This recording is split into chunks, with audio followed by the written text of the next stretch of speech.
A week of fighting that's turned the centre of the Georgian capital, Tbilisi, into a battleground ended this afternoon with tentative agreement on a ceasefire. 51 people are reported to have been killed and 283 injured as rebels tried to drive President Gamsakhourdia from power. Tonight, the rebels and some of those who had been supporting the president issued an ultimatum calling on him to go.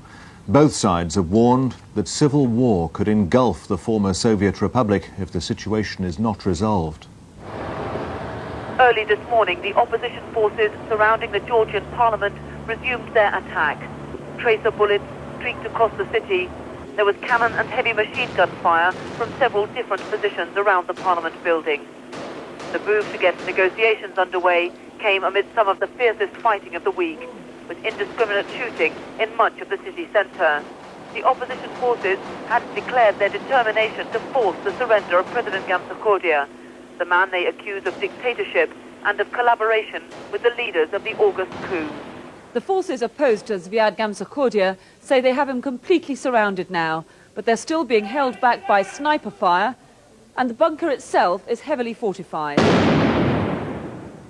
Despite day after day of heavy attacks, the fortress-like parliament building has proved almost impenetrable to the unsophisticated firepower of the rebel forces. President Gamsakhourdia has remained in his bunker deep beneath it. The opposition achieved a spectacular breakthrough yesterday when they stormed the KGB headquarters at the rear of the parliament, freed several political prisoners and set the building ablaze. Representatives of government and opposition held 5 hours of talks at Tbilisi's television station this afternoon, in the midst of some of the fiercest fighting of the week. Opposition forces renewed their attacks on the Georgian parliament, and troops loyal to President Gamsakhourdia set fire to the Hotel Tbilisi, the temporary headquarters of the opposition.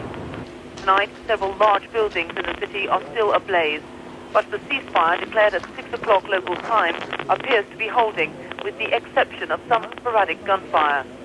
There seems little prospect of a more permanent truce, though. Negotiations aimed at finding a solution to the crisis collapsed tonight when none of President Gamsakhourdia's representatives turned up, a move which may have lost him the military support he so badly needs.